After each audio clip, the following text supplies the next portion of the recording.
Bienvenue au Centre chrétien de la Naudière. Est-ce que ça va bien? Wouh!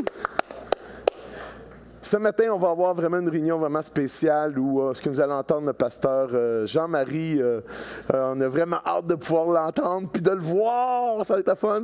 Mais sans plus tarder, on va commencer avec la capsule des ateliers avec François, mais avant, un chant spécial pour les enfants. Dieu vous bénisse.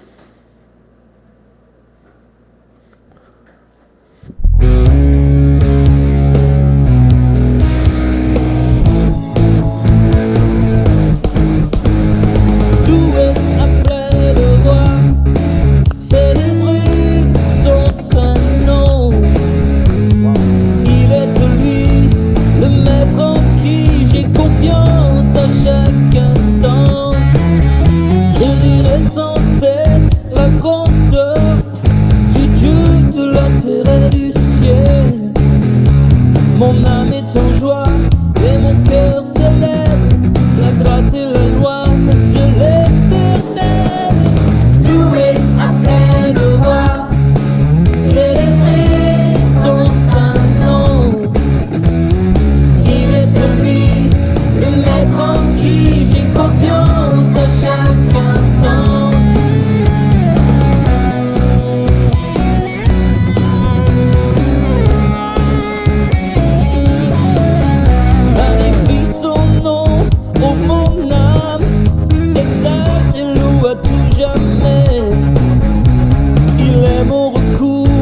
Ma forteresse, son bras n'est pas trop court dans la détresse. Loué, célébrer, loué et célébrer.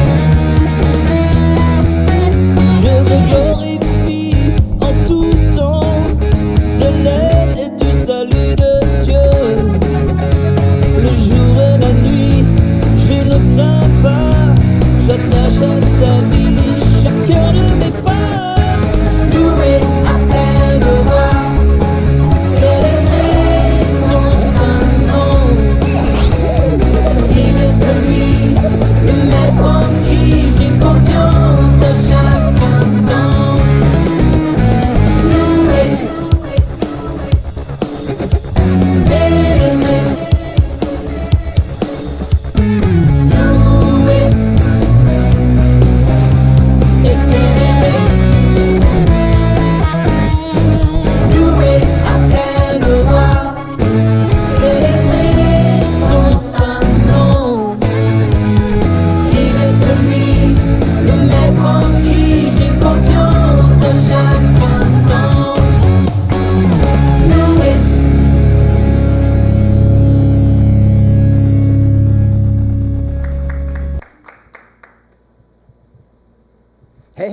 Bonjour tout le monde!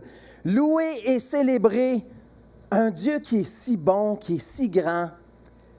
Moi, ça me fait penser, souvent, je dis à mes enfants, tu sais, des fois, on a le goût de dire, je suis un bon papa, pas si pire, hein, tu sais, quand même.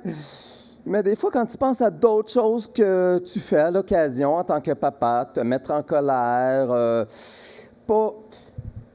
c'est là que tu te rends compte. Puis c'est là que je dis à mes enfants, tu sais, peut-être que tu penses que tu as un bon papa, mais le meilleur, des meilleurs de tous les papas du monde, c'est mon papa céleste. Avec lui, je ne me trompe pas. Puis ça me fait penser à quelque chose. Tu sais, souvent, on essaye, en tant que papa terrestre, de fournir des bonnes choses à nos enfants. Hein? On aimerait ça leur donner ce qu'il y a de meilleur, malgré, encore une fois, tu sais, des fois, nos ressources sont un petit peu limitées. Mais j'en connais un.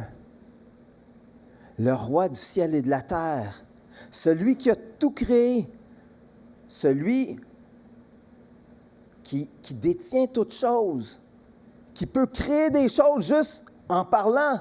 Wow! Le Dieu 3 fois saint, c'est mon papa.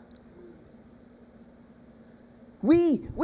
C'est un Dieu de gloire, c'est un roi des rois. Qu'est-ce qu'on fait devant un roi des rois? On se prosterne. On n'ose même pas des fois, des rois qui sont tyrans, on ne veut même pas soulever la tête parce qu'on a peur, tu sais. Dans la présence du roi des rois, il y en a qui vont se présenter comme ça, tout tremblant. Je pense que moi aussi, parce qu'il est glorieux, pas à peu près, tu sais. Mais il reste une chose, c'est mon papa. Nathan, si tu peux mettre le verset à l'écran. Et il y a un verset qui parle de mon papa d'une manière particulière. Lequel de vous donnera une pierre, une roche à son fils s'il lui demande un poisson ou s'il lui demande un pain? Lequel des papas ici, si son fils lui demande un poisson, quel papa lui donnerait un serpent qui voudrait le mordre? Ben non, hein? Un papa essaie de donner des bonnes choses. Alors, qu'est-ce que dit le restant du verset? Si donc, méchants comme vous l'êtes, oui, parce que des fois, on cherche notre propre intérêt, on veut juste ce qui est bon pour nous autres, puis des fois, on ne veut pas partager, puis des fois, on est en colère. Si donc, méchants comme vous êtes, vous savez donner de bonnes choses à vos enfants, à combien plus forte raison mon Papa Céleste va donner des bonnes choses à ceux qui lui demandent. Lui qui détient tout, c'est le maître de l'univers. Il pourrait créer un sandwich en disant « sandwich au poulet ».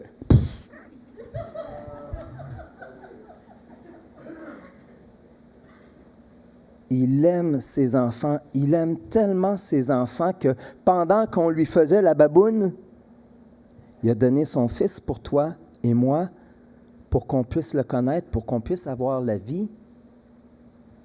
Hey! S'il est prêt à donner son fils, si tu as besoin d'une bicyclette, penses-tu qu'il est prêt à te la donner? Ah, des fois, c'est vrai. Des fois, on pourrait peut-être même dire souvent, « Je veux tout de suite, mon vélo! » Ah! Papa, il sait ce qu'il y a de bon pour nous autres. Des fois, on aimerait avoir quelque chose. Maintenant. Papa, je vais avoir une Tesla. Petite blague à part, n'est-ce pas, ma femme? Mais Dieu, qui est sage, connaît le bon temps pour poser les bons gestes. Il sait ce qui est bon pour toi, ce qui est bon pour moi, au-delà de nos rêves.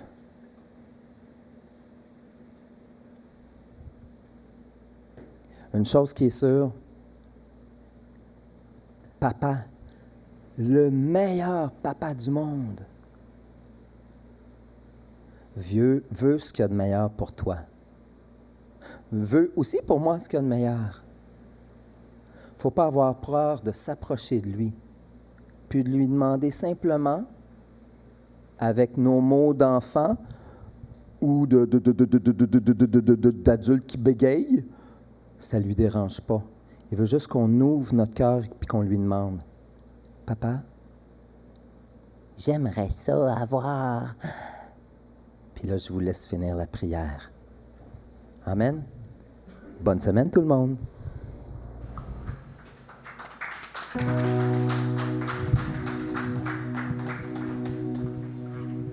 Amen. Juste avant de rentrer dans les louanges, on va juste baisser nos têtes, prier ensemble.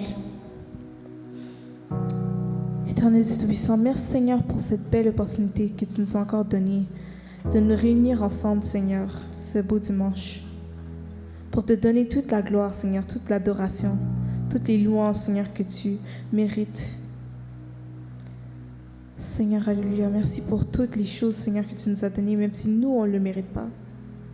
C'est pour te rendre gloire qu'on est ensemble ici, prête à te louer, Seigneur, prête à t'adorer, Seigneur, prête à tout donner, Seigneur, à ouvrir nos cœurs à ces chants, Seigneur, ces quelques mots d'adoration, Seigneur, qu'on a de réserver pour toi et toi seul. C'est pour toi qu'on le fait. Au nom de Jésus, j'ai ainsi prié. Amen.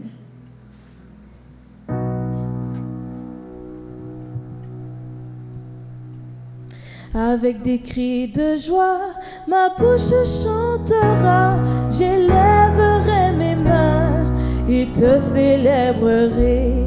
Avec des cris de joie, ma bouche te chantera, j'élèverai mes mains et te célébrerai. Oh Dieu, tu es mon Dieu, oh Dieu, tu es mon âme te recherche et soupira après toi sur la terre desséchée. Avec des cris de joie, ma bouche te chantera, je lèverai mes mains et te célébrerai. Avec des cris de joie, ma bouche te chantera, j'élèverai mes mains et te célébrerai. Oh Dieu, tu es mon Dieu, oh Dieu, tu es mon Dieu, mon âme te recherche et soupira après toi sur la terre desséchée. Avec des cris de joie, ma bouche te chantera, j'élèverai mes mains et te célébrerai. Avec des cris de joie, ma bouche te chantera, j'élèverai mes mains et te célébrerai. Oh Dieu, tu es mon Dieu, oh Dieu, tu es mon Dieu, mon âme te recherche,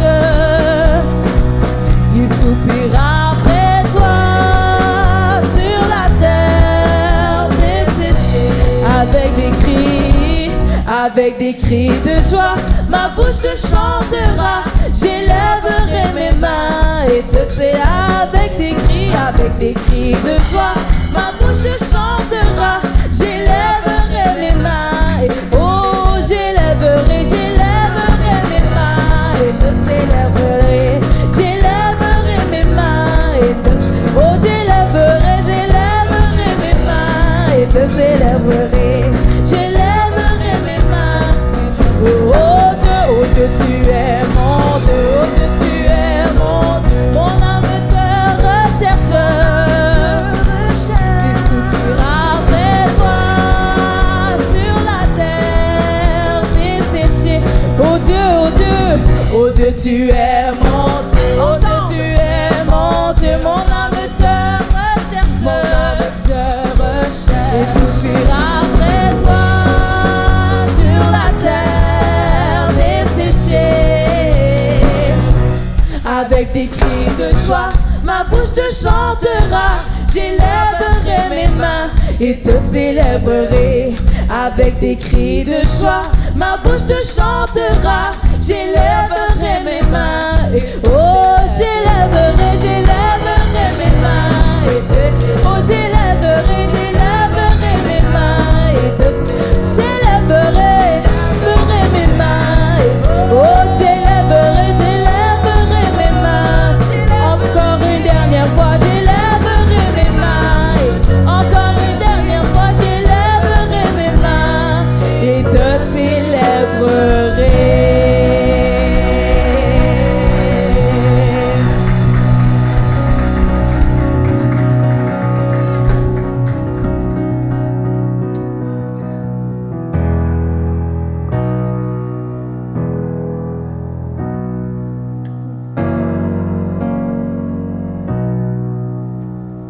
Alléluia.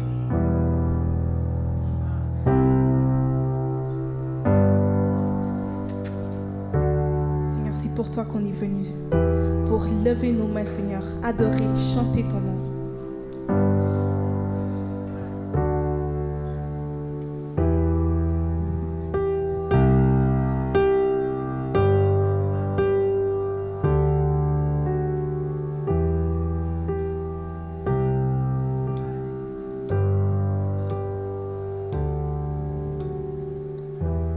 Dieu d'Abraham, tu es le Dieu de l'alliance et des promesses fidèles. Et maintes fois, tu as prouvé que tu fais ce que tu dis. Les tempêtes peuvent venir et les vents soufflent, je resterai ferme. Laisse mon cœur apprendre quand tu dis un mot, il s'accomplira. Grande est ta fidélité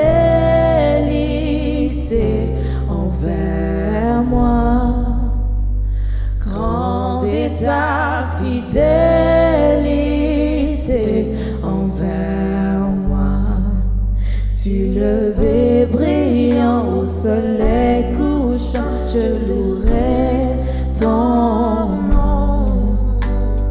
Grande est ta fidélité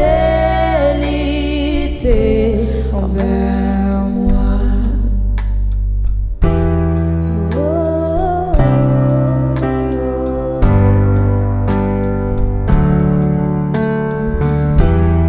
quand les saisons changent,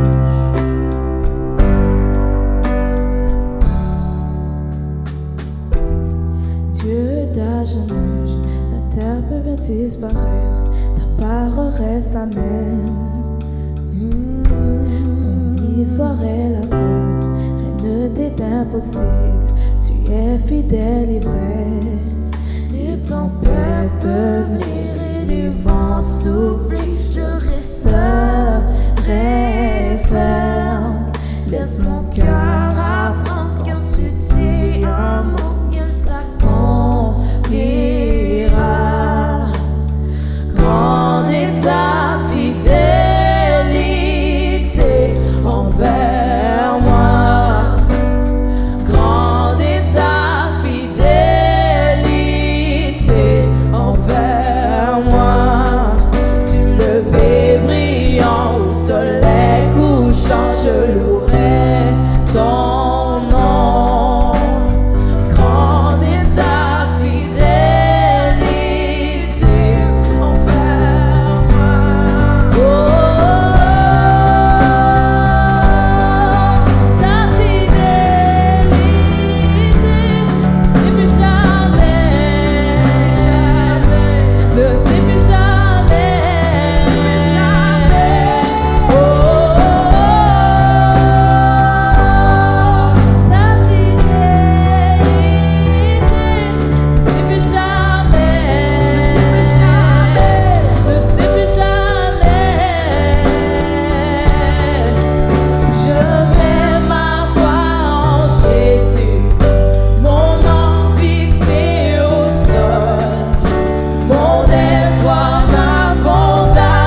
ta fidélité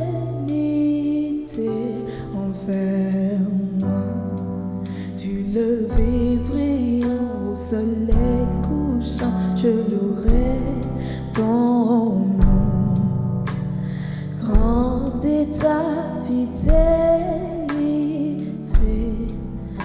On reprend ensemble. Grande est ta fidélité envers moi. Grande est ta fidélité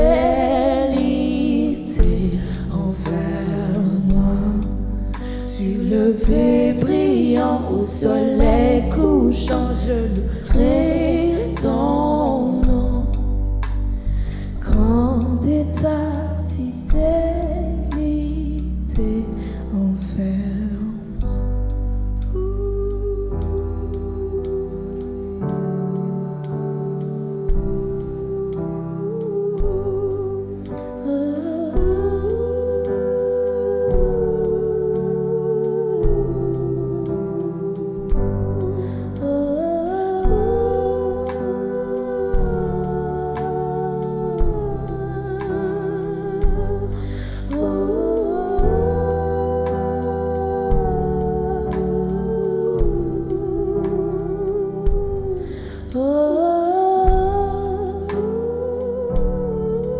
Ta fidélité ne sait plus jamais, ne sait plus jamais,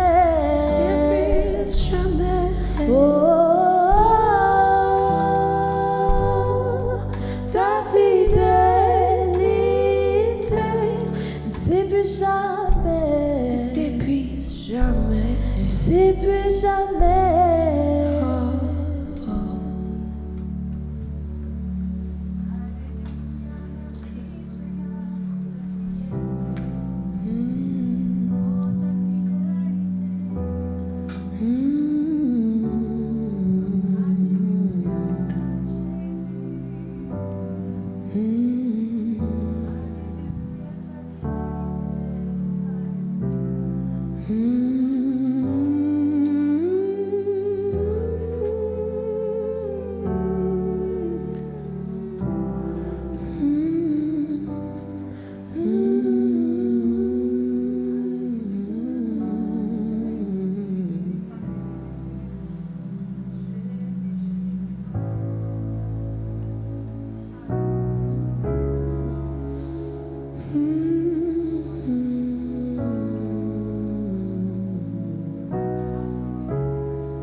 L'immensité de ta grandeur me montre que je ne suis rien. Mais quand tu façonnais la terre, j'étais déjà près de ton cœur. Tu m'aimais avant que je sois, et pour moi tu as tout donné. Toi seul pouvais me libérer. C'est pourquoi je veux t'adorer. Toi seul est digne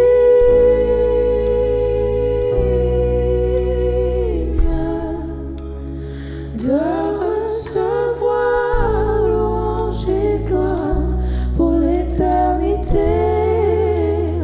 Toi seul est digne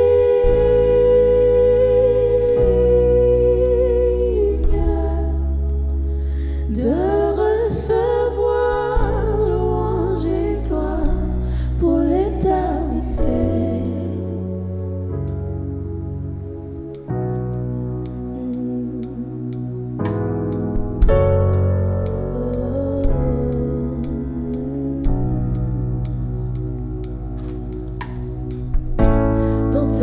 présence, je me tiens. Car tu as ce dont j'ai besoin. La joie, la vie, le bonheur sont dans tes pas, oui mon sauveur. Toi seul est digne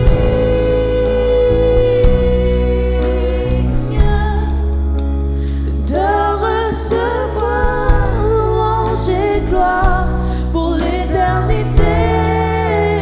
Toi seul est digne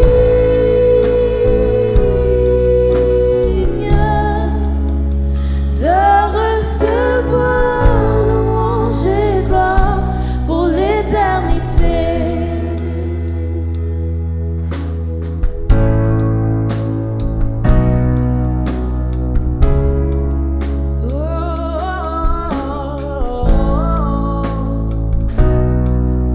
Toi seul est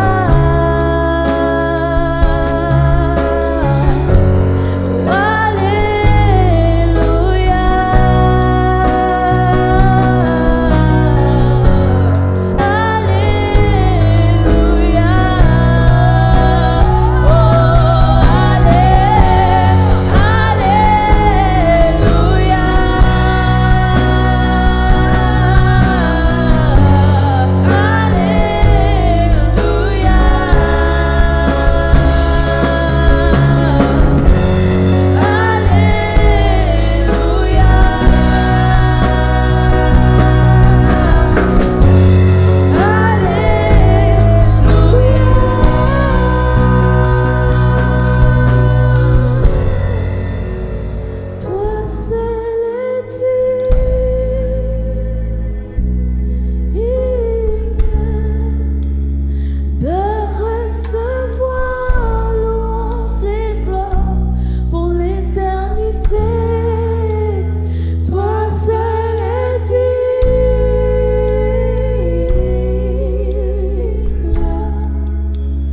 de recevoir louange et gloire pour l'éternité. Oh, toi seul est digne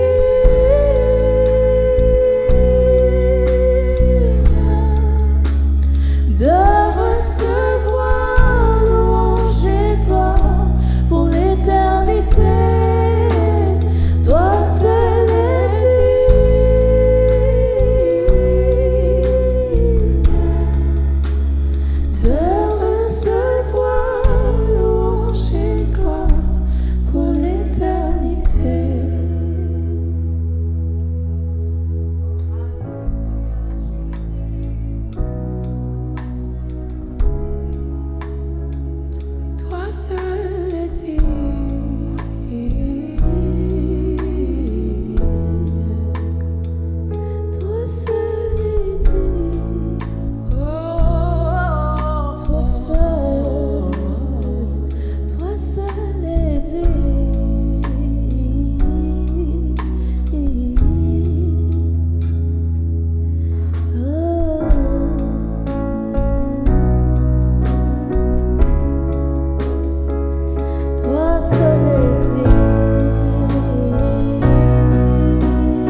Oh, toi seul est digne de recevoir toute adoration, Seigneur. Toi seul est digne de recevoir toute louange, Seigneur. Toi seul est digne. Tu es l'œuvre de ma vie. C'est pour toi que je travaille. C'est pour toi que je vis.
présent au milieu de nous.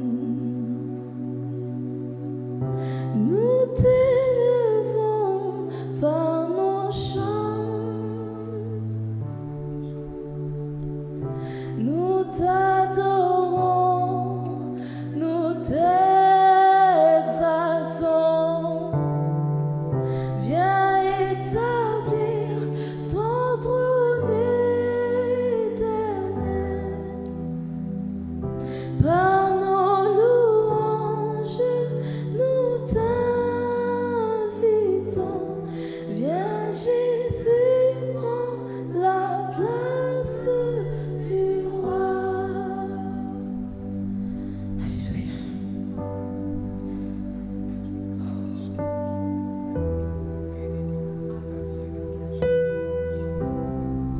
proclamons que tu es roi, Seigneur.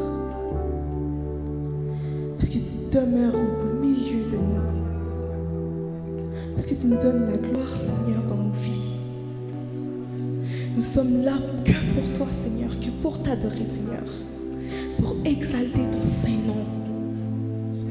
Parce que tu viens établir dans chacun d'entre nous, chacune des personnes dans cette place, ton trône, Seigneur.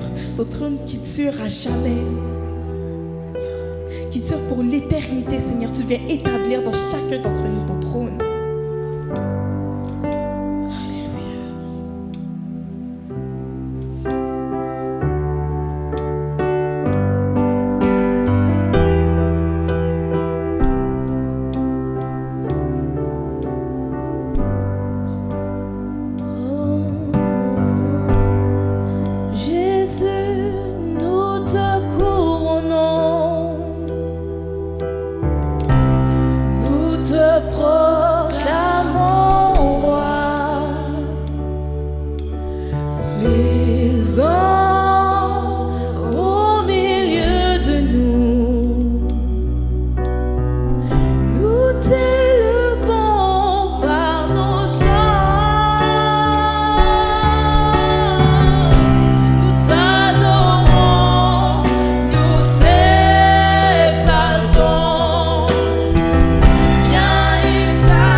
Cette phrase, Seigneur. Viens Jésus prendre la place du roi. Viens Jésus prendre la place du roi. Jésus, nous te nous te proclamons roi. Juste élever nos voix. Présent au milieu de nous. Nous t'élevons par nos chants. Sans instrument, Seigneur, on veut entendre nos voix, Seigneur. Nous t'adorons, nous t'exaltons. Viens établir ton trône éternel. Par nos louanges, nous t'invitons. Viens Jésus prendre la place du roi.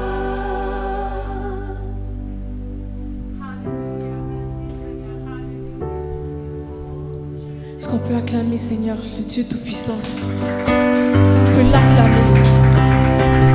Le Dieu au-dessus de toutes choses, alléluia. Celui qui nous a donné nos vies, Seigneur. Celui qui nous a sauvés. Le Rédempteur. Acclamons-le, acclamons-le, Seigneur. Acclamons-le, Seigneur. Acclamons-le, Seigneur. Au-dessus de toutes choses, acclamons. Mettons au-dessus de toutes choses, Seigneur. Au-dessus de toutes choses de ce monde. Alléluia.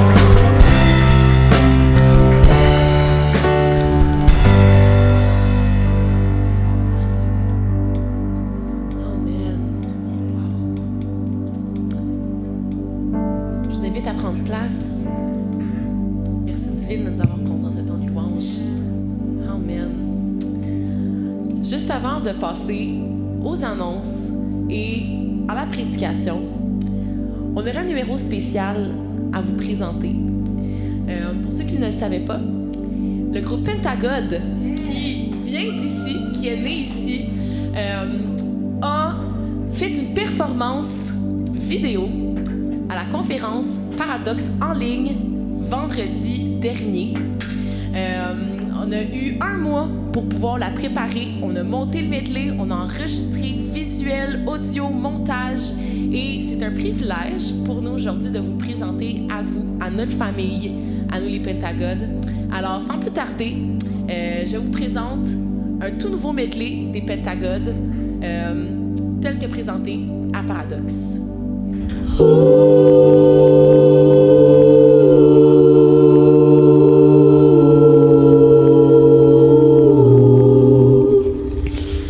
Laisse-moi montrer combien mon cœur aime te louer devant le monde. Tu m'as ramené à la vie. Tu m'as rendu très heureuse. Tu m'as beaucoup béni, oh. Et c'est seulement par ta grâce. Tu m'as ramené à la vie. J'ai accompli des miracles, je vis. Tu m'as rendu très heureux. Je sais qui je suis. Tu m'as beaucoup béni, oh. J'ai accompli des miracles, je vis. Et c'est seulement par ta grâce. Je sais qui je suis. Jesus, you love me too much, oh. Too much, oh, excess love, oh. Jésus, tu m'aimes tellement, oh. Tu m'aimes tant, toujours et à jamais. Jésus, tu m'aimes tellement. Permets-moi de t'exprimer tout mon amour. Accorde-moi de t'aimer, mon Dieu et mon roi. Permets-moi de t'exprimer tout mon amour. Accorde-moi de t'aimer comme il se doit. Accorde-moi de t'aimer comme il se doit.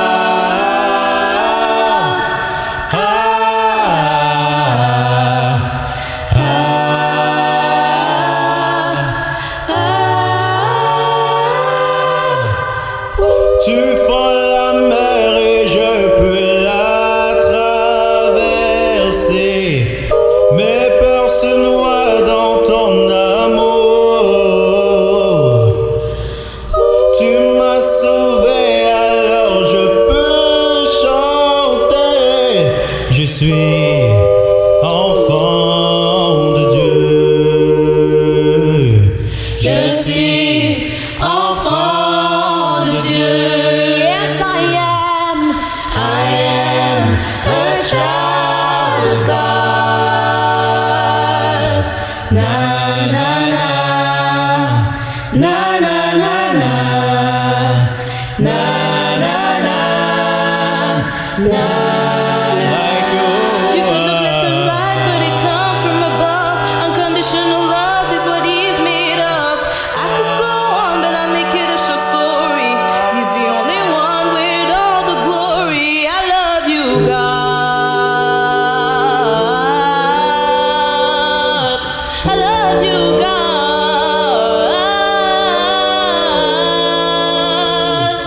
I could go east, I could go west, but I know I'll never find a God like you. I could turn right, I could turn left, but I know I'll never find a God like you. Ooh, ooh, never find a God like you. Never find a God like you. Never find a God like you. Never find a God like you. Je ne trouverai pas de Dieu comme toi. Pas de Dieu comme toi. Pas de Dieu comme toi. Non, non, non, non. Je ne trouverai pas de Dieu comme toi. Pas de Dieu comme toi. Je ne trouverai pas de Dieu comme toi. Pas de Dieu comme toi. I'll never find a God like you. Find a God like you. Like you. Comme toi. Like you.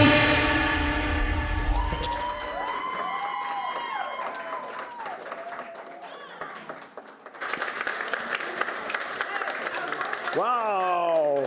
Hey, c'est-tu bon, ça?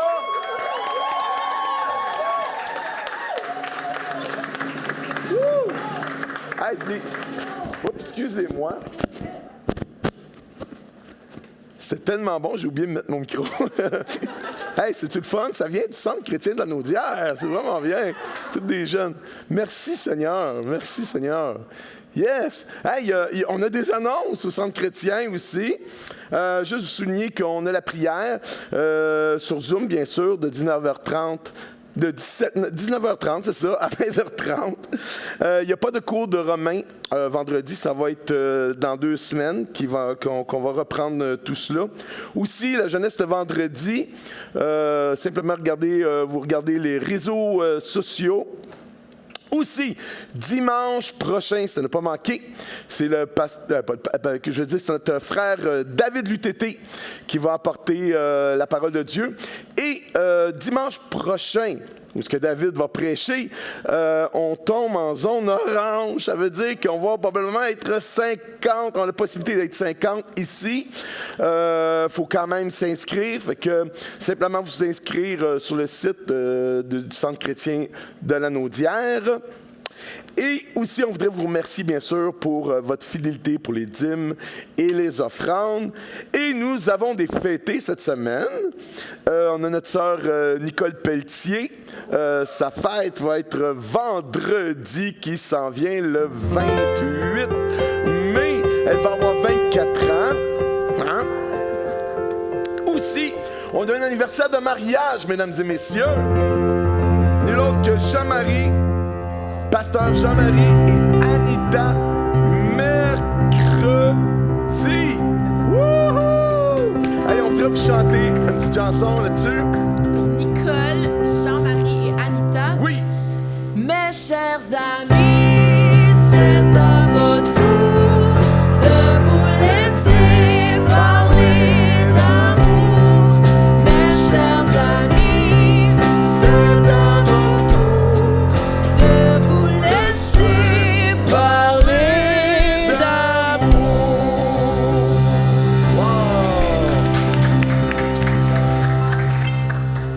Wow! Joyeux anniversaire, Jean-Marie et Anita et Nicole.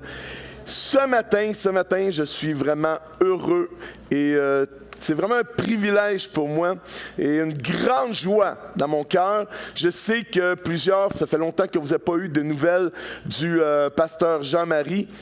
Et aujourd'hui, ce matin, bien sûr, il est à la maison, mais il va nous adresser vraiment, il va nous parler, il va nous donner son témoignage et aussi qu'est-ce que le Seigneur lui a appris au travers de ce qu'il a vécu.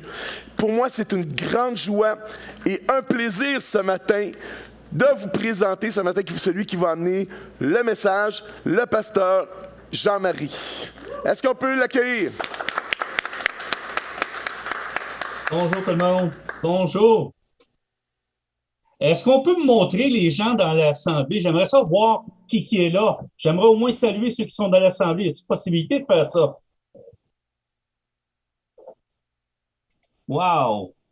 Merci de m'avoir montré ce beau monde-là. Premièrement, j'aimerais simplement remercier toutes les personnes qui ont prié pour moi. Merci beaucoup. J'aimerais, avant de commencer ce matin, laisser à ma femme vous témoigner quelques petites choses qu'elle a vécues à travers de tout ça, puis je pense que c'est important que je lui laisse la place ce matin un peu. Vas-y, Anita. Bonjour à tous et toutes. Je tiens à vous remercier tous. Je l'ai dit la semaine passée, mais apparemment, n'était pas encore bien connecté. Alors, j'imagine que vous ne l'avez pas entendu, je vous remercie tous et toutes pour vos prières, pour votre appui.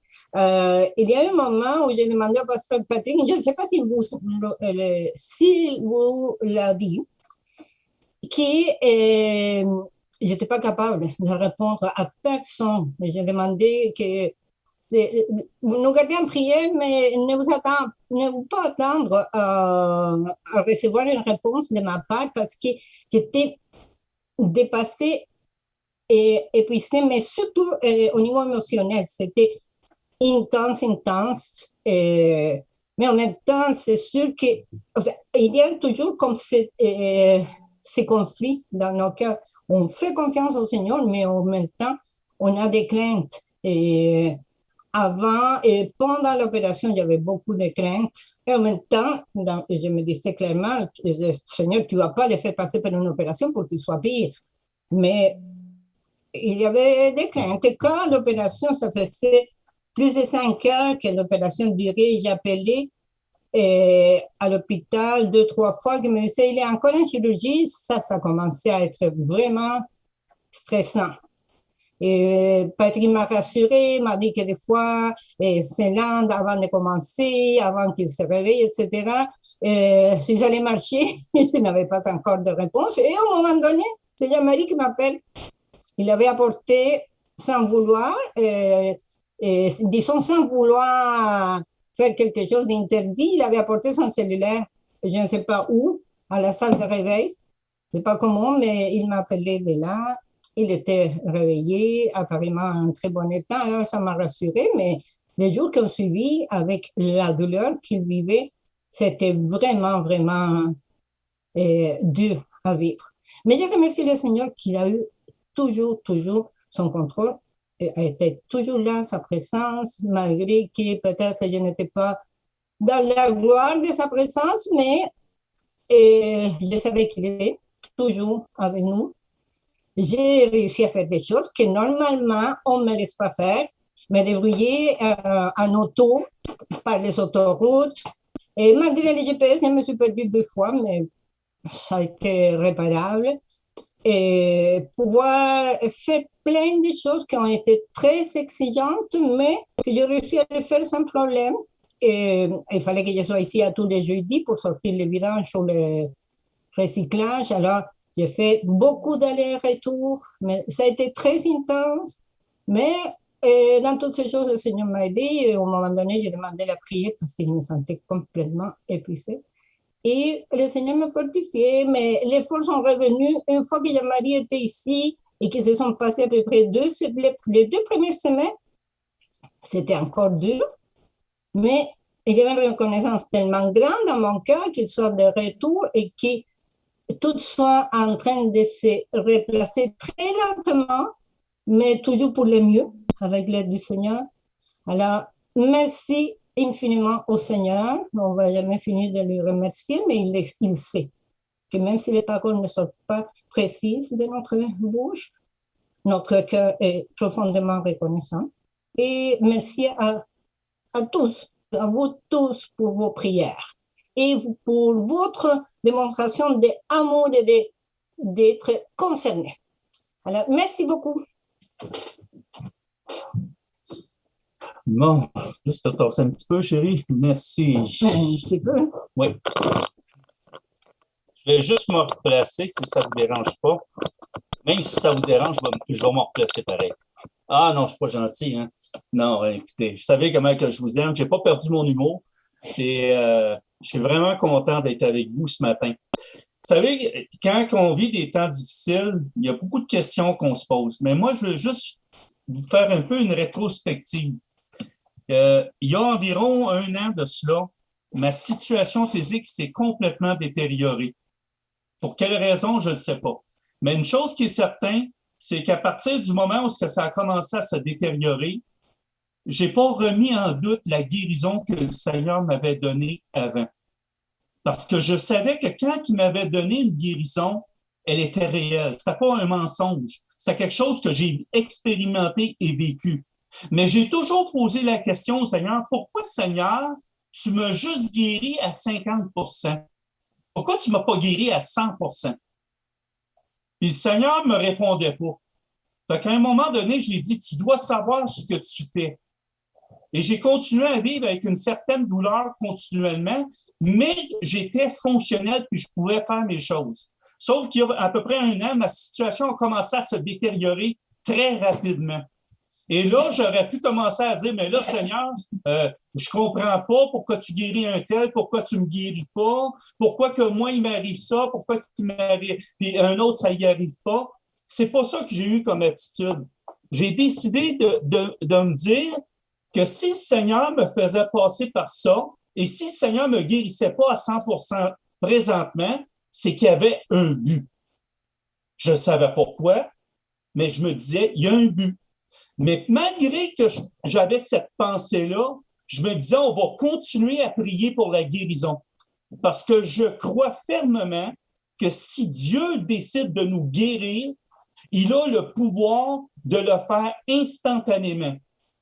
Mais des fois, le Seigneur passe par un autre chemin pour des raisons différentes. Et chaque personne est différente. On ne peut pas juger qu'une personne est guérie, Dieu l'aime plus que la personne qui n'est pas guérie. Ça n'a aucun rapport. Dieu, lorsqu'il guérit, c'est afin de glorifier son nom. Et lorsque Dieu ne guérit pas, c'est afin de glorifier son nom. Dieu, en toute chose, veut se faire glorifier. Maintenant, tout dépend de notre attitude. J'aimerais qu'on regarde 3 versets particuliers qui m'ont touché tout au long de l'année avant mon opération. Puis que je me posais la question pourquoi que le Seigneur me remettait continuellement ces versets-là à cœur. Puis je posais la question, ouais, mais ça, c'est pas moi. Tu sais? Et là, je vais vous lire les versets. On va commencer par le verset qui est 2 Timothée 1:8. Est-ce qu'on peut afficher ce verset-là pour les gens? Oui, merci. Ça dit ceci. « N'aie donc point honte du témoignage à rendre à notre Seigneur, ni de moi son prisonnier, mais souffre avec moi pour l'Évangile par la puissance de Dieu. » Et lorsque je lisais ce verset-là, je me disais, oui, c'est bien correct. Là, Paul, il était en prison. Il souffrait à cause qu'il était persécuté. Et je vais revenir là-dessus tantôt. Un autre verset que j'aimerais regarder avec vous, c'est 1 Pierre 4:16. Est-ce qu'on peut afficher ce verset-là, s'il vous plaît? Merci. Mais si quelqu'un souffre comme chrétien, qu'il n'en ait point honte, et que plutôt il glorifie Dieu à cause de ce nom. Ah, j'ai dit, il y a une petite différence dans la façon de dire les choses ici. Il ne parle pas de Paul, il parle de tous les chrétiens. Mais encore là, je dis au Seigneur, oui, mais c'est beau. Mais les chrétiens de cette époque-là, ils étaient persécutés de l'extérieur. Et là, je tombe sur un autre verset qui me revient continuellement à cœur, c'est 2 Timothée 2:3, qui dit « Souffre avec moi comme un bon soldat de Jésus-Christ. » Et là, quand je me suis mis à réfléchir à tous ces versets-là, tout au long de l'année, c'était des versets qui me revenaient continuellement. Puis je me disais, mais pourquoi que ces versets-là sont là? On ne peut pas les appliquer à nous parce qu'on n'a pas une persécution physique. Et là, le Seigneur me dit, non, c'est vrai que vous n'êtes pas persécutés de façon physique, mais vous êtes persécutés de façon spirituelle, continuellement. Vous n'avez pas à lutter contre la chair, mais contre les esprits, les principautés, les dominations dans les lieux célestes. Et là, j'ai compris qu'à quelque part, que quand une personne est malade, c'est pas nécessaire, c'est pas la volonté de Dieu qu'on soit malade, c'est pas la volonté de Dieu qu'on soit dans une condition de maladie. Mais Dieu le sait que ça arrive. De la même façon qu'il a permis à Satan d'attaquer Job, Job ne méritait pas d'être malade, ne méritait pas de tout perdre. Parce que Dieu dit de lui que c'était le meilleur de ses serviteurs. C'était le plus fidèle. Alors, pourquoi que Dieu aurait voulu qu'il reçoive autant de persécutions? Dieu connaissait son serviteur. De la même façon qu'il connaît Jean-Marie, de la même façon qu'il connaît Nicole, qu'il connaît Claude, qu'il connaît Michel, je pourrais tous vous le nommer. Chacun de nous, Dieu nous connaît. Dieu connaît la limite qu'il a mis. Puis il nous a dit que il n'irait jamais au-delà de nos forces, nos limites. Mais qu'à chaque fois qu'une épreuve arriverait, il nous donnerait le moyen de s'en sortir. Puis quand que je regardais ces versets-là, puis que je souffrais, je me disais toujours, bon, si Dieu n'a pas intervenu pour me guérir, c'est qu'il y a une raison. Je vais continuer à adorer mon Dieu. Je vais continuer à glorifier son Dieu. Je vais continuer à le couronner, comme on a dit tantôt. Je vais continuer à l'élever par mes louanges. Parce que lui, il mérite toute louange, toute gloire. Je vais continuer à le glorifier dans cette situation. Je ne vous dis pas que c'est toujours facile, mais je l'ai fait. Et j'ai compris que ces versets-là, à quelque part, on est tous des Paul, on est tous des Pierre, on est tous faits de la même nature que ces hommes-là. Et Satan cherche à nous détruire en tant que chrétiens. Maintenant, moi, pendant l'année que j'ai vécue, on pourrait dire qu'il y a eu une attaque spirituelle au niveau de la maladie, d'un esprit d'infirmité sur mon corps. Et Dieu savait que cette situation-là était là. Et ma situation physique s'est détériorée rapidement, subitement, sans aucune raison. Je me suis retrouvé avec des vertèbres complètement finies, qu'à un point tel que les médecins ne voulaient même pas m'opérer, qu'il y a eu seulement un médecin. Mais malgré ça, j'avais une confiance absolue en Dieu, que Dieu trouverait la solution. Et j'ai été béni d'avoir un médecin de l'hôpital Sacré-Cœur qui est neurochirurgien et en même temps, il est orthopédiste, qui a décidé de m'opérer. Et croyez-le pas, ce médecin-là a seulement 33 ans. Et c'est une sommité dans son domaine. Il me dit, je vais t'opérer et tu ne sortiras pas d'ici sans que moi, j'aie fait tout mon travail. Et il m'a dit, écoute Jean-Marie, il dit, si tu restes comme ça, tu vas paralyser. Il dit, si je t'opère, il y a des risques de paralysie aussi. Mais moi, je lui ai dit que j'avais confiance en lui. Parce que je savais que si Dieu m'avait envoyé vers ce médecin, c'est que Dieu était en contrôle de la situation. Et Dieu savait ce qu'il faisait. J'ai mis ma confiance, pas en l'homme, mais en Dieu. Que Dieu ne permettrait pas, comme qu'il n'a pas permis à Job de mourir, je savais que Dieu ne permettrait pas que je sois en chaise roulante. Et je remercie Dieu aujourd'hui pour ça. Maintenant, ce que ça m'a montré, c'est le verset de Romains 8, 28, qui dit ceci. Nous savons du reste que toute chose concourt au bien de ceux qui aiment Dieu, de ceux qui sont appelés selon son dessein. Et moi, j'aimerais vous dire ce matin que vous êtes tous des appelés de Dieu. Que tous, autant que vous êtes, tout concourt au bien dans votre vie. Les choses négatives, les choses positives, tout concourt au bien.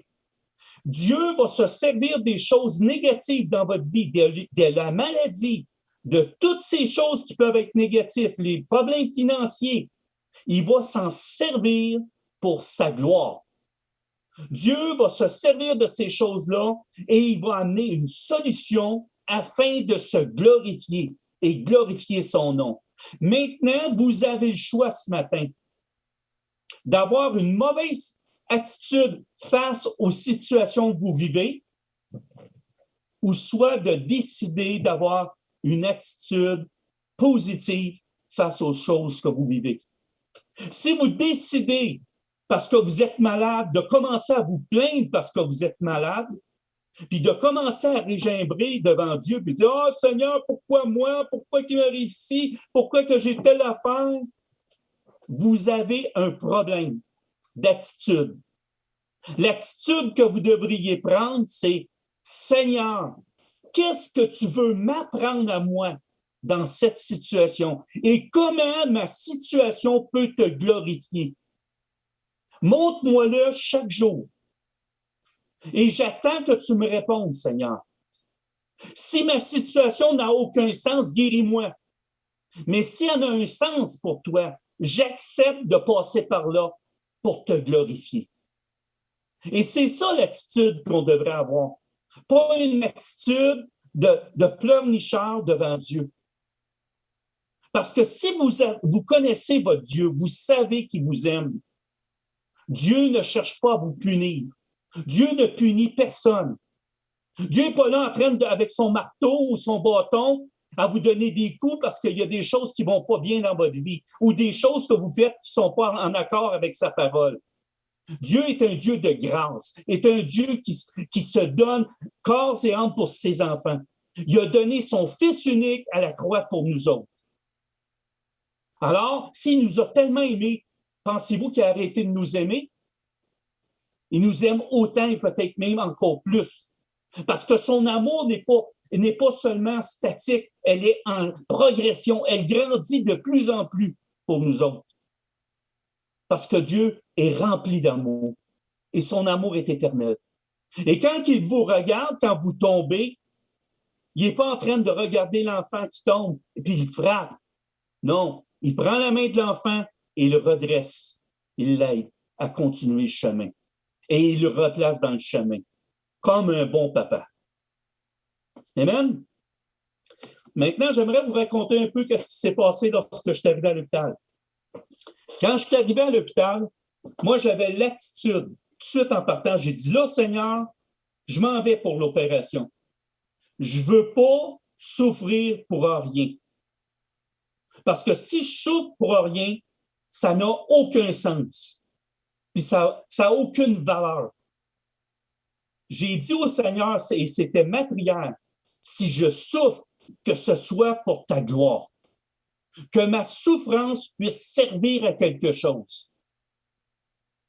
Et lorsque je suis arrivé à l'hôpital, ils m'ont injecté des choses. J'étais vraiment une paix qui m'avait envahi. Je ne peux pas l'expliquer. J'étais complètement envahi d'une paix. Et lorsque je suis arrivé dans la salle d'opération, anciennement, quand je rentrais dans les salles d'opération, j'étais toujours nerveux, anxieux. Mais là, du tout. J'étais d'un calme total. Et là, quand je suis rentré dans la salle d'opération, j'ai même fait une blague avec les médecins. J'ai dit, là, faites attention, vous n'allez pas opérer n'importe qui. J'ai dit, vous allez opérer un pasteur, un serviteur de Dieu. Fait que faites attention à ce que vous faites. Là, ils sont partis à rire. Puis ils ont dit, vous êtes pasteur? J'ai dit, oui, je suis pasteur. J'ai dit, puis d'ailleurs, je voudrais bien prier. Fait que là, je prie pour l'opération. Ils m'ont dit, il n'y a pas de problème, priez. Là, je prie. Ils m'opèrent tout ça. Mais moi, j'avais donné une liste de médicaments que j'étais allergique. Et lorsque j'ai été opéré, ils ont oublié la liste et ils m'ont donné un narcotique que j'étais allergique. Et plutôt de diminuer mes douleurs, ça a amplifié mes douleurs. Mais je n'ai pas commencé à critiquer les gens, je n'ai pas commencé à crier après les gens, je n'ai pas commencé... Au contraire, je leur ai dit, écoutez, j'ai arrêté l'infusion parce que là, j'ai un problème, mes douleurs sont accentuées. Puis là, j'avais toujours le sourire aux lèvres, j'étais toujours en train de sourire. Et là, c'était ça le témoignage que j'avais. Et là, j'ai été comme ça pendant 4 jours. Puis là, au bout de 4 jours, j'ai dit, regardez, là, j'ai dit, peut-être que ça serait bon que vous me donniez un anti-inflammatoire parce que là, j'ai dit, je dors plus. Ça fait 4 jours que je dors plus, puis je souffre continuellement d'une façon atroce. J'avais l'impression, je vous le dis, là, d'être crucifié tellement je souffrais. Fait que là, ils ont commencé à me donner un anti-inflammatoire par voie veineuse. Suite à ça, ils ont décidé de me faire passer un scanner pour vérifier si l'opération avait bien été. Ben non, il y a une complication. Il y a un fragment d'os qui est resté en suspens dans la colonne. Fait que là, c'est dangereux encore. Fait que là, le médecin vient me voir, il dit, écoute, il dit, j'ai fait une erreur, je m'excuse, j'aurais pas dû faire ici. J'arrête le médecin, je dis, oh, on arrête ça là tout de suite. J'ai dit, vous êtes un médecin exceptionnel. Puis je commence à le valoriser dans tout ce qu'il fait. Il m'a regardé, il dit, wow. Il dit, c'est la première fois qu'on me parle comme ça. Puis il est sorti. Puis il est resté comme ça. Et là, ils ont décidé de m'opérer. Mais avant de m'opérer, ils ont découvert que j'avais en plus de cette complication-là, que j'avais une fuite de liquide rachidien. Donc, j'ai été obligé de rester couché pendant 51 heures sans bouger. Vous savez que c'est pas drôle, là, 51 heures. Hein? C'est longtemps, 51 heures. Et là, j'étais dans mon lit, et comble du comble, la seule chose que j'avais dans le lit, c'était la télévision, puis la télévision décide d'arrêter. J'ai dit, là, c'est le comble. Je me mets à rire. J'étais tout ça dans mon lit, puis je riais. Puis là, je me suis mis à regarder le plafond. Je dis, hey, là, Seigneur, c'est quoi l'affaire? Tu veux-tu que je commence à compter les taches qu'il y a sur le mur? J'ai dit, c'est pas très, très gratifiant, ça. J'ai dit, là, il faut que tu fasses de quoi? Puis là, j'ai riais. Puis je me dis, ça n'a pas d'allure. J'ai dit, complication sur complication. Puis je riais. Je trouvais ça simplement drôle. Puis j'avais une paix. Et là, les infirmiers rentraient et venaient me voir, puis j'avais tout le temps le sourire. Puis là, de m'amener, il y a une infirmière au bout de 30 heures qui vient me voir, elle dit, Monsieur Janvier, elle dit, on ne comprend pas. Vous avez tout le temps le sourire et vous souffrez d'une façon atroce. Elle dit, on ne comprend pas ce qui se passe. Elle dit, le monde ici, il n'arrête pas de parler de vous. Là, j'étais là, j'ai dit, mais j'ai dit, regardez, j'ai dit, j'ai le sourire parce que j'ai une paix dans mon cœur. Puis j'ai dit, cette paix-là vient de mon Sauveur Jésus-Christ. Là, elle me regardé, oui. Puis j'ai dit, je suis pasteur. J'ai dit, si vous avez le goût, on peut en parler. J'ai commencé à parler de Jésus avec elle. Ça a commencé comme ça. Et là, chaque personne qui venait dans ma chambre, je lui parlais de Jésus. Là, à un moment donné, c'est un infirmier qui était musulman. Je commence à parler avec, je commence à me renseigner sur lui, je lui pose des questions. Et là, je lui dis à lui, je lui dis, sais-tu une chose? Moi, je suis chrétien. Puis j'ai dit, toi, tu es musulman. Puis j'ai dit, j'ai beaucoup de respect pour vous autres. Il dit, oui. Je dis, oui. J'ai dit, vous êtes des gens qui cherchez Dieu. Puis vous le cherchez sincèrement. Vous voulez vraiment avoir cette relation-là avec Dieu. Mais j'ai dit, vous avez un problème. Là, il dit, oui, c'est quoi? J'ai dit, regarde, le vide qu'on a dans le cœur, chaque être humain, il y a un problème. Ce vide-là, il est fait en forme de Dieu. Puis j'ai dit, on ne peut pas remplir ce vide-là par n'importe quoi. Ça prend Dieu. Puis Dieu nous a donné la solution en Jésus-Christ. C'est le seul qui peut combler le vide. Puis j'ai dit, vous, ce que vous faites, vous essayez de remplir le vide avec une religion. Mais j'ai dit, il n'y a aucune religion qui peut remplir ce vide-là. Le seul qui peut le remplir, c'est Dieu lui-même. Puis Dieu a été fait chair en Jésus. J'ai dit, tant que vous allez chercher dans une religion, vous allez toujours sentir ce vide-là. Puis vous allez toujours avoir l'impression qu'il manque quelque chose. Mais j'ai dit, si un jour, tu te rends compte de ce que je te dis, sache une chose, Jésus est prêt à t'accueillir n'importe quand. Parce qu'il t'aime. Puis il est mort pour toi. Fait que imagine-toi, j'ai pu partager avec un musulman. Une autre situation, une jeune infirmière qui est en stage, musulmane elle aussi. Elle, je commence à parler de toutes sortes de sujets. Mané, je lui dis, tu sais, on regarde la société, là, finalement, là, ce qui se passe dans le monde là, présentement, c'est que les gens, ils ont un vide à l'intérieur, puis ils essayent de le combler par toutes sortes de choses, le sexe, le pouvoir, l'argent, les religions, catholiques, hindous, musulmans. Puis là, ils essayent tout ça. Puis ils se rendent compte que ça ne marche pas. Puis là, j'ai commencé à y parler du vide de Dieu. Puis là, elle m'écoutait. Puis là, j'ai commencé à y parler de Jésus. Elle m'a écouté pendant une demi-heure de temps, puis à la fin, elle m'a dit « Merci. » Elle dit « Tu m'as vraiment indiqué un chemin. » Puis elle est partie. Et là, je me suis dit, là, je viens de comprendre.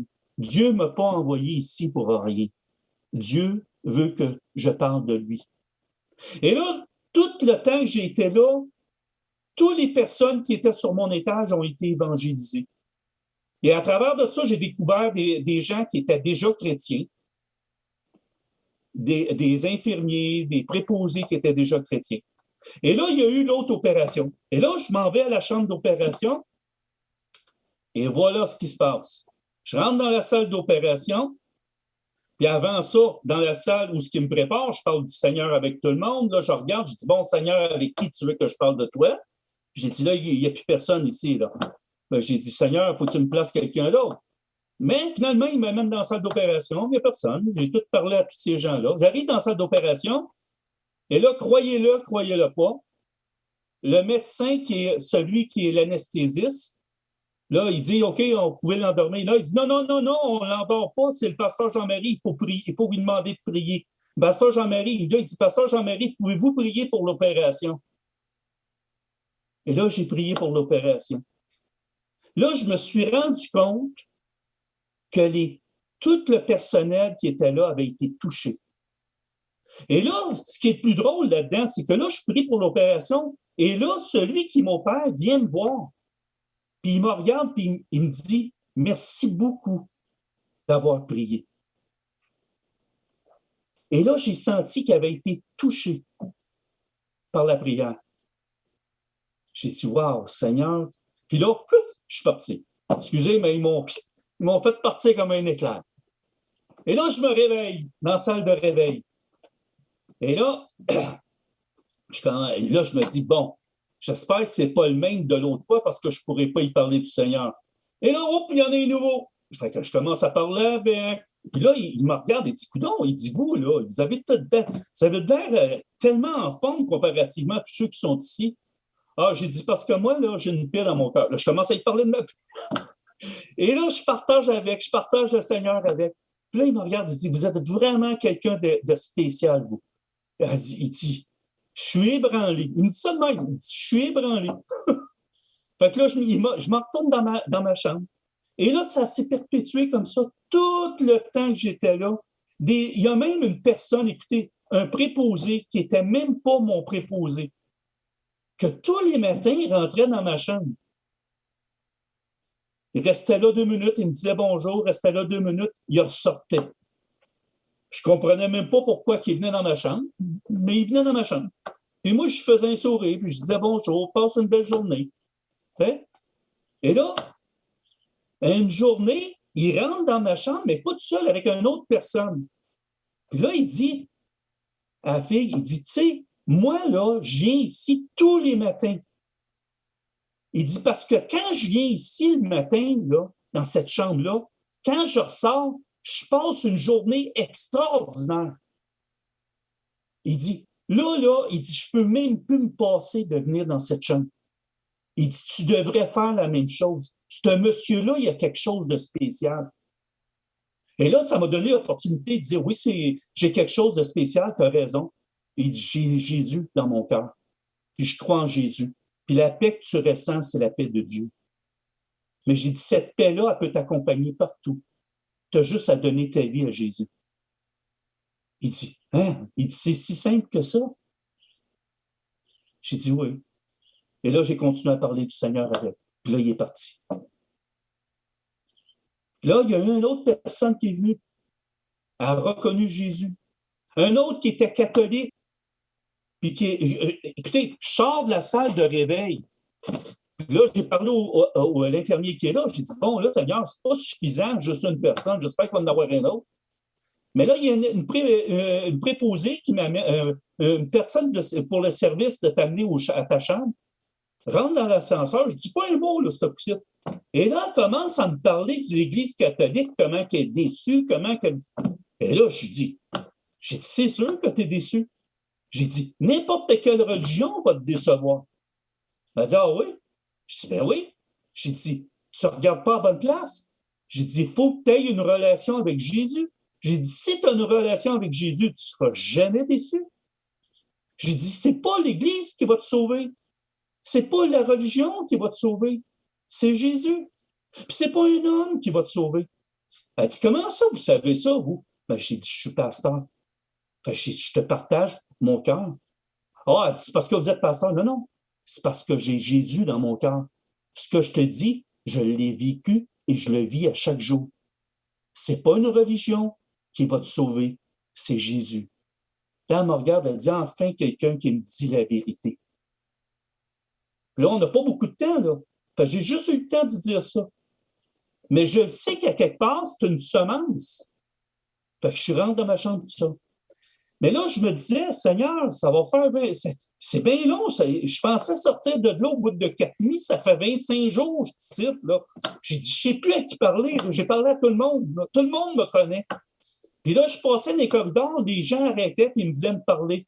Puis là, je leur parlais du Seigneur. Puis à un moment donné, l'infirmier en chef vient me voir. Elle dit, Monsieur Janvier, elle dit, vous savez, hein, vous répondez beaucoup aux besoins des gens.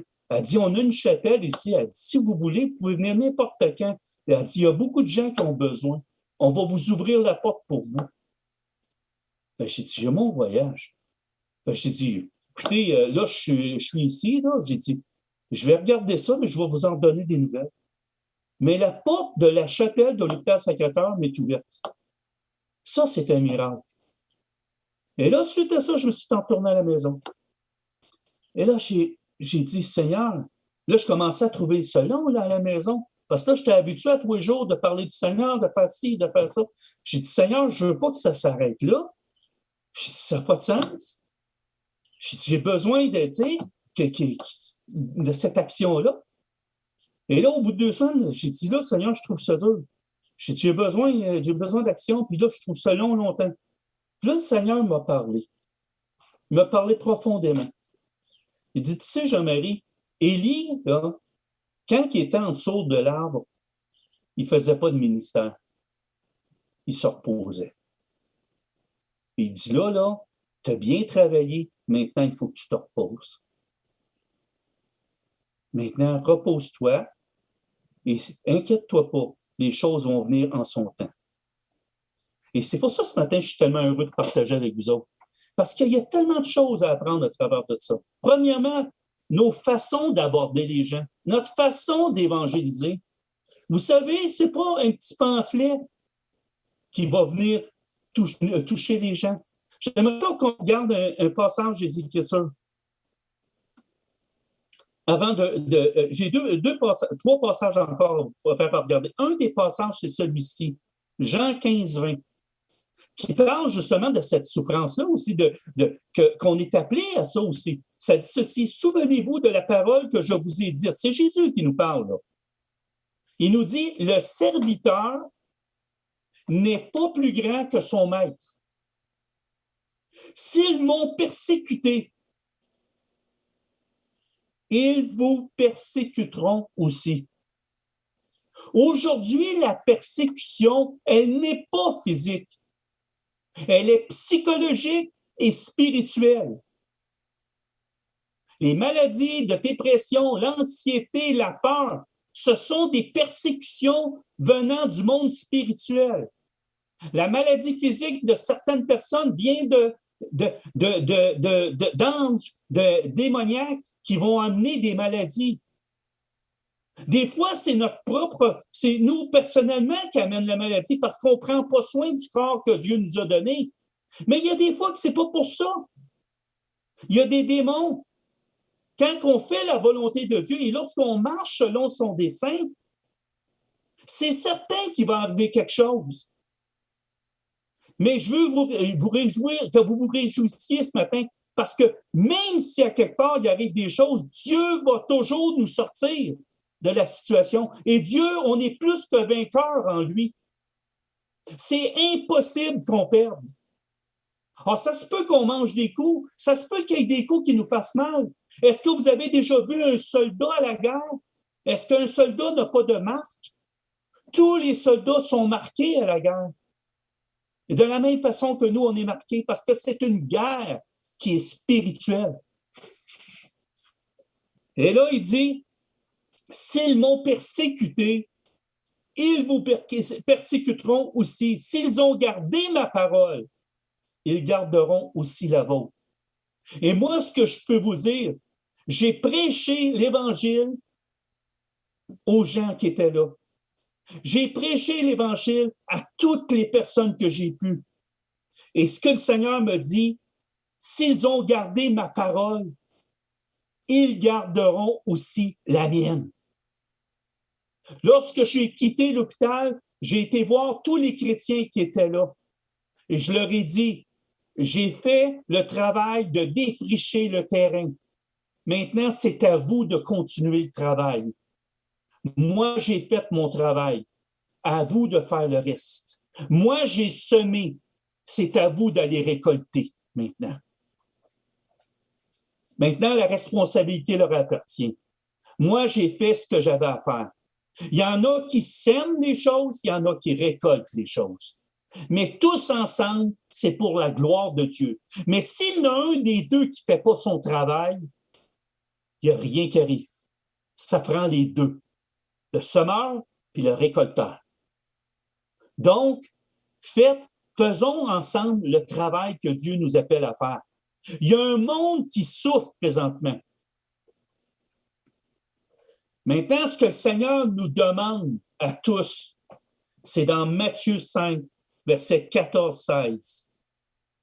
Ça dit ceci: vous êtes la lumière du monde. Une ville située sur une montagne ne peut être cachée.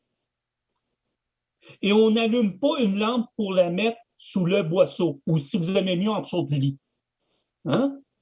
Mais on la met sur le chandelier et elle éclaire tous ceux qui sont dans la maison. Et voici ce que le Seigneur va nous dire: que votre lumière luise ainsi devant les hommes, afin qu'ils voient vos bonnes œuvres et qu'ils glorifient votre Père qui est dans les cieux. Lorsque j'étais à l'hôpital, les gens sont venus me voir pour me dire que j'avais impacté tout le département. Vous savez ce que ça veut dire, impacter? Les gens étaient ébranlés. Ils ont dit: on n'a jamais vu quelqu'un souffrir autant avec le sourire aux lèvres. Jamais je me suis plaint tout le temps que j'étais là, parce que je savais que le seul but que j'avais, c'était de glorifier Dieu dans ma situation. Et Dieu m'a récompensé pour ma foi. J'ai vu des choses extraordinaires. J'ai pas juste lu la parole de Dieu, j'ai expérimenté la parole de Dieu. J'ai expérimenté les évangiles. Et ce que je désire le plus dans mon cœur ce matin, c'est que chacun de vous, vous expérimentiez l'évangile. Pas que seulement l'évangile soit des paroles qui ont été écrites par un autre, mais que vous puissiez écrire votre propre évangile, parce que vous avez un témoignage puissant et que ce témoignage-là est pour la gloire de Dieu. Et ce qui est important dans ce que j'ai fait, avant même de parler de Jésus, lorsque j'abordais les gens, je les ai aimés. Je les ai aimés. Je me suis intéressé à leur vie. Je me suis intéressé à ce qu'ils vivaient dans leur vie. Les gens se sont confiés à moi. Ils m'ont dit des choses sur leur vie personnelle. Et je les ai écoutés avec une compassion dans le cœur. Mais je ne les ai pas juste écoutés. Ils m'ont permis de leur amener une solution. Et que lorsque j'ai amené Jésus, ils ne m'ont pas regardé comme un extraterrestre.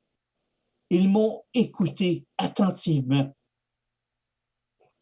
Parce qu'ils savaient, comme Jésus a dit, afin qu'ils voient vos bonnes œuvres. Ils ont vu la gloire de Dieu dans ma vie. Donc, ce que je disais avait du poids pour eux. Mais je ne les ai pas abordés avec un pamphlet qui dit « Crois en Jésus ». Non. Dites-moi en quoi tu les aimes. Est-ce que c'est un trophée que tu veux avoir avec les gens? Ou tu veux vraiment les sauver? Je ne leur ai pas parlé de Jésus pour les amener à l'église de Repentigny non plus. Tant mieux s'ils viennent chez nous. Tant mieux s'ils vont dans une autre église. Mais mon désir, c'était de les amener à Jésus. Rien d'autre. Rien d'autre. Leur montrer le chemin. Parce que mon cœur était rempli de compassion pour leur âme. Regardez ce que le Seigneur nous a dit dans Jean 3,16. Et tout le monde connaît ce verset. Car Dieu a tant aimé le monde qu'il a donné son Fils unique, afin que quiconque croit en lui ne périsse point, mais qu'il ait la vie éternelle. Mais remarquez le début. Qu'est-ce qu'il dit au début? Car Dieu a tant aimé le monde. Est-ce qu'il est écrit car Dieu a tant aimé les chrétiens? Non, le monde, sa création. L'être humain, il les a tellement aimés qu'il leur a envoyé un sauveur. Et nous, en tant que chrétiens, le Seigneur Jésus nous dit qu'on n'est pas plus grand que le Maître. Par où le Maître a passé, on doit passer. De la même façon que Jésus a aimé tellement les gens qu'il a monté sur une croix, nous aussi, on doit tellement aimer Dieu, les gens qu'on doit être prêt à souffrir pour glorifier Dieu dans notre vie. Et je ne veux pas, à quelque part, vous dire que c'est facile. C'est pas facile. Quand tu souffres, tu souffres. Il n'y a pas personne sur la terre qui veut souffrir. Il n'y a pas personne qui veut être malade. Mais lorsque ça arrive, vous avez un choix. Glorifier Dieu ou vous plaindre. C'est à vous de faire le choix. Et moi, je vais vous dire une chose. Votre attitude va faire que vous allez avoir de l'altitude au niveau chrétien. Et je vous explique un peu. Plus que vous allez avoir une attitude positive, que vous allez avoir une attitude qui a un but de glorifier Dieu, et plus que vous allez avoir une proximité avec Dieu. Et moi, je peux vous dire une chose, l'onction que le Seigneur m'a donnée à l'hôpital, elle ne m'a jamais quitté depuis ce temps-là. J'ai encore cette passion bouillante dans mon cœur. Et chaque occasion que j'ai eue depuis, j'ai parlé de lui. J'ai écouté les gens. L'autre jour, je suis allé à la pharmacie pour aller chercher des médicaments. Et je n'ai pas rentré à l'intérieur, je suis resté dehors. Il y avait une madame de 80 ans qui était dehors.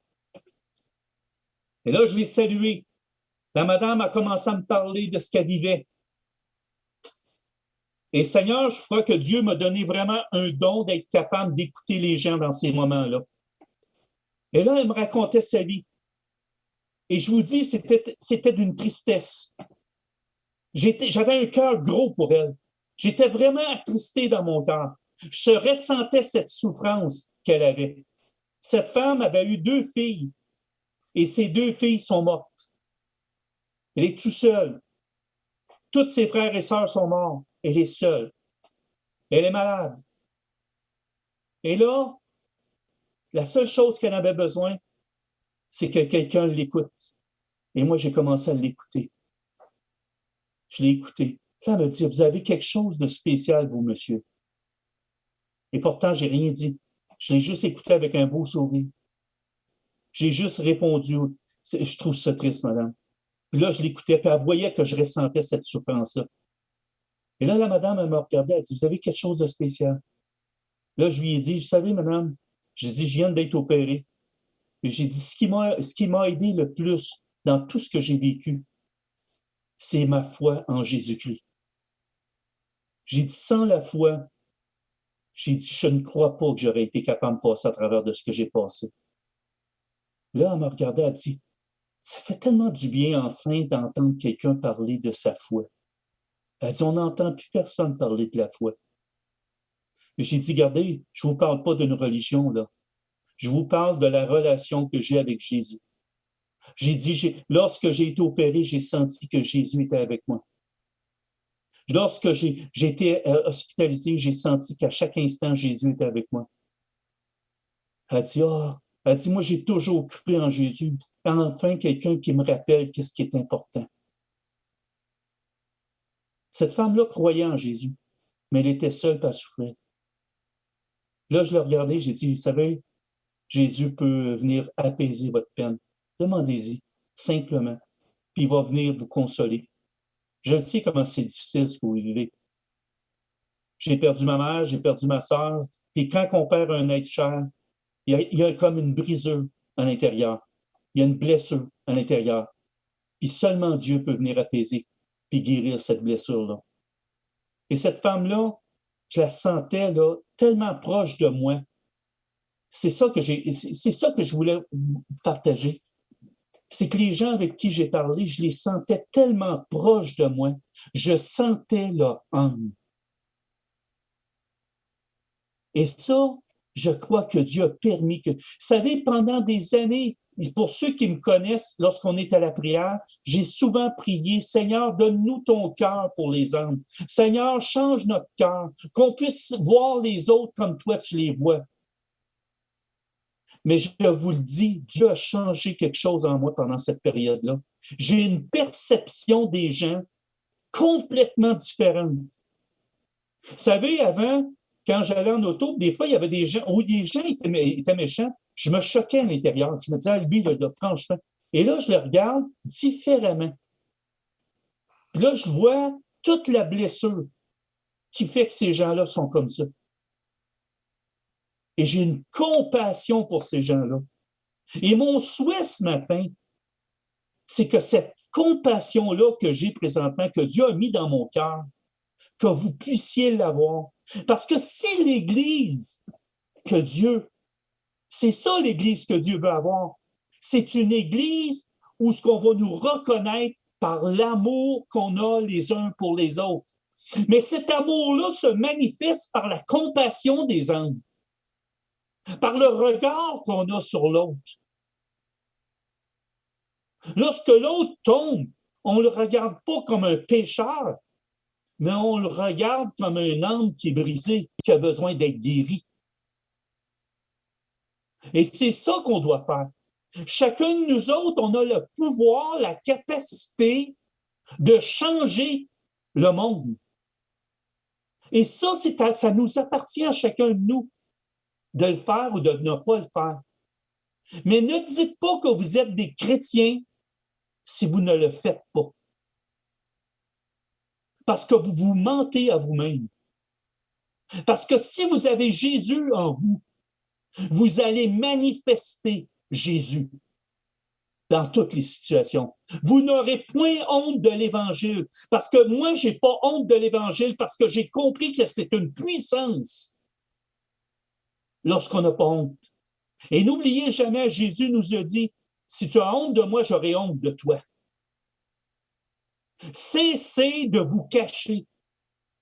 J'appelle le peuple de Dieu à se lever aujourd'hui. J'appelle le peuple de Dieu à se lever pour Christ. J'appelle le peuple de Dieu à se lever pour glorifier Jésus dans leur vie, afin que les gens voient vos bonnes œuvres.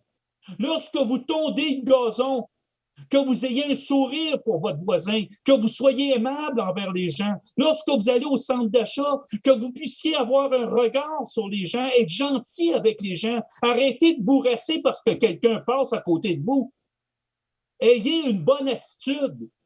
Changez votre façon de faire les choses et le monde va changer. Arrêtez de demander au monde de changer, mais commencez par changer et le monde va changer. Puis arrêtez de regarder le monde comme des méchants. Les gens ne sont pas méchants de nature. C'est Satan qui les rend méchants. Dieu n'a pas créé des méchants. Il a créé des personnes pour l'adorer. Maintenant, Satan est venu pour détruire l'œuvre de Dieu. Maintenant, c'est à nous, quelque part, d'amener le salut à ces gens-là, d'amener la libération à ces gens-là, d'être là comme des moteurs pour délivrer et guérir. Chacun de nous, si on le désire, on est des Paul, on est des Pierre. Ce n'est pas des gens différents de nous autres. Moi, il y a quelqu'un, un pasteur, un jour, qui m'a dit « Oui, mais compare-toi pas à Paul. » Je m'excuse, j'ai le droit. Parce que ça nous dit dans la parole de Dieu que ce sont des personnes qui sont faites de la même nature que nous. Ils n'étaient pas différents de moi. Mais eux, ce qu'il y avait de différent, c'est qu'ils ont décidé de souffrir pour Christ afin qu'il soit glorifié. Ils n'ont pas eu peur de souffrir pour Christ. Et moi, je vous dis ce matin, moi, je n'ai pas peur. Je suis prêt à ça. Et mon modèle, c'est Paul. Chacun de nous, on a un modèle. Ces hommes-là m'ont montré le chemin. Ce qu'ils ont vécu comme persécution, elle était physique. Mais nous, la persécution que nous vivons est plus subtile. Elle est spirituelle. Et on n'est pas habitué de se battre de façon spirituelle. Et c'est pour ça que je vous invite le mardi, parce que c'est un combat de venir à la prière, virtuellement, de venir vous joindre à nous. Oh, c'est plat, prier. Non! Lorsque tu pries et que tu sais que tu es en train de combattre pour ta famille, pour le salut de tes enfants, pour le salut de tes frères, tes sœurs, de tes parents, de tes cousins et tes cousines, il y a un sens à ça. Et nous, chaque mardi, on se bat spirituellement pour des guérisons. Et vous pouvez demander à toutes les personnes qui sont présentes le mardi si on a vu des miracles. Je suis un miracle. On m'avait quasiment dit que j'étais pour paralyser. Regardez, je ne suis pas paralysé. Et j'ai même dit au médecin, inquiétez-vous pas, je ne paralyserai pas. Parce que Dieu ne le permettra pas. Comprenez? Je connais mon Dieu. Et j'aime mon Dieu. Si j'aime mon ami, j'en ai point honte. Mon ami Patrick, c'est mon ami. Et je serai prête à le défendre jusqu'à la mort pour lui. Parce que c'est mon ami. Et moi, je vous invite ce matin à couronner le roi des rois, à élever par vos chants le roi des rois. Maintenant, j'aimerais inviter l'équipe de louange. J'aimerais ça qu'on refasse ce chant-là. Jésus, nous te couronnons. Et j'aimerais, en finale, juste vous remercier. Vous remercier pour votre amour, parce que j'ai ressenti votre amour et que je vous aime tellement, vous ne pouvez pas vous imaginer comment. Et que j'ai tellement hâte de vous voir en présentiel. Que Dieu vous bénisse abondamment. Que Dieu puisse vous apporter sa grâce, sa paix, sa joie en toute situation. Et que Dieu vous montre l'importance d'avoir une bonne attitude dans chaque épreuve de votre vie. Que Dieu vous bénisse. Amen.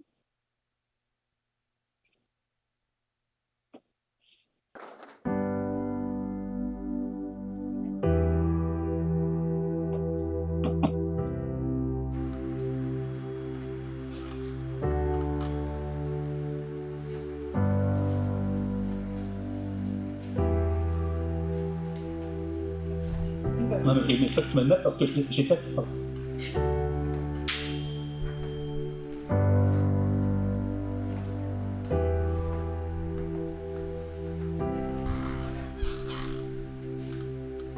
Je vous inviterai à vous tenir debout.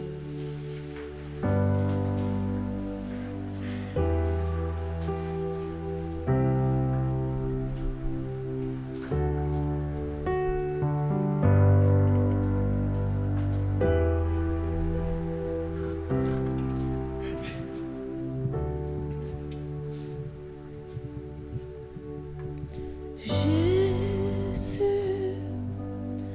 nous te couronnons, nous te proclamons roi, présent au milieu de nous. Nous t'élevons par nos chants, nous t'adorons, nous t'exaltons.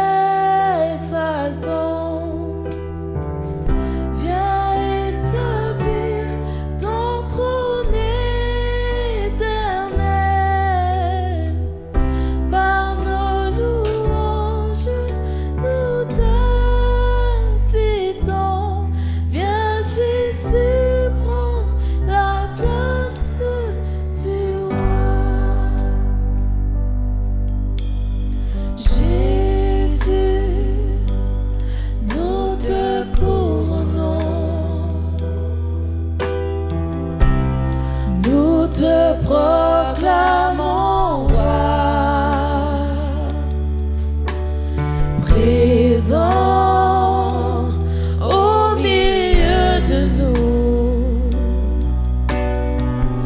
Nous t'élevons par nos chants. Nous t'adorons, nous t'exaltons. Viens établir ton trône éternel. Par nos louanges, nous t'invitons. Viens Jésus, prends la place du roi. Nous t'adorons, nous t'exaltons.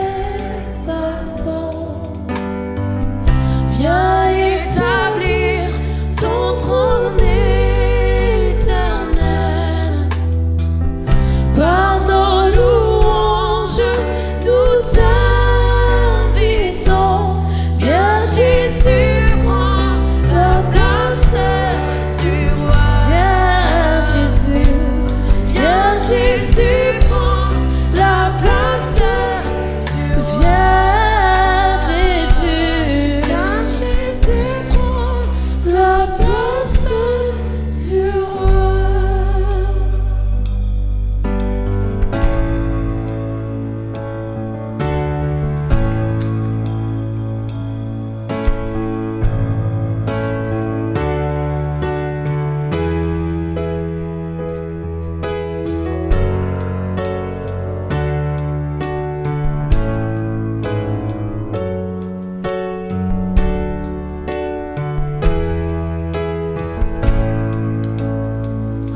Car Dieu a tant aimé le monde qu'il a donné son Fils unique,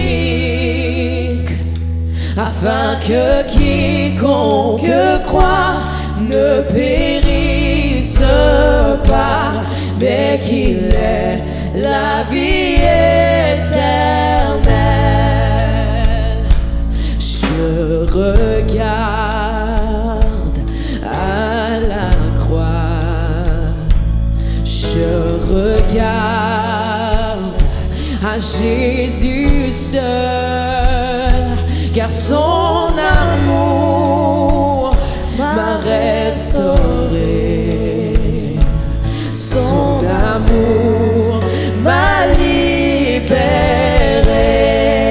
Oh, car Dieu a tant aimé le monde qu'il a donné son Fils unique, afin que quiconque croit ne périsse pas, mais qu'il ait la vie éternelle.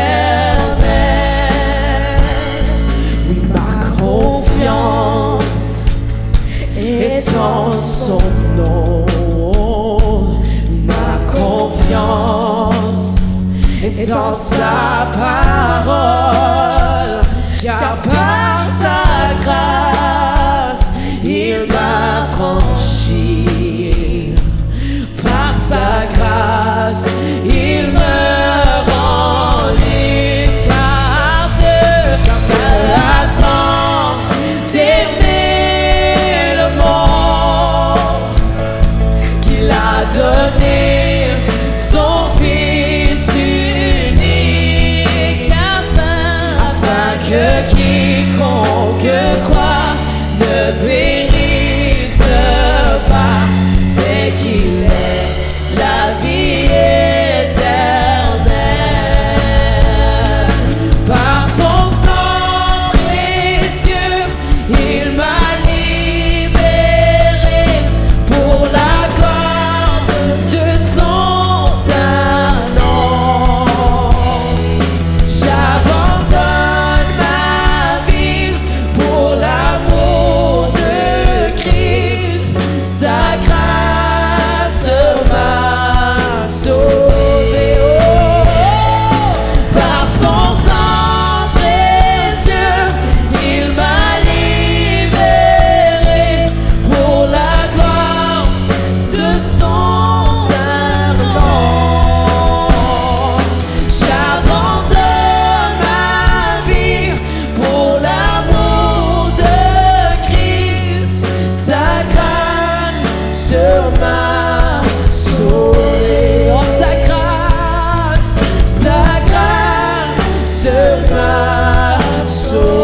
Oh,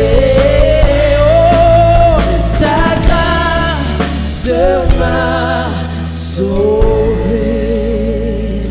car Dieu a tant aimé le monde ensemble qu'il a donné son Fils unique, afin que quiconque croit ne périsse pas, mais qu'il ait la vie éternelle, mais qu'il ait la vie éternelle, mais qu'il ait la vie éternelle. Oh.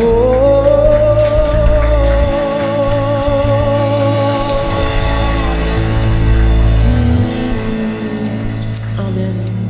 Sur ce, bonne semaine à tous et chacun. Soyez bénis, soyez dans la joie, dans sa paix, et on se retrouve la semaine prochaine, même heure, même poste. Bonne semaine!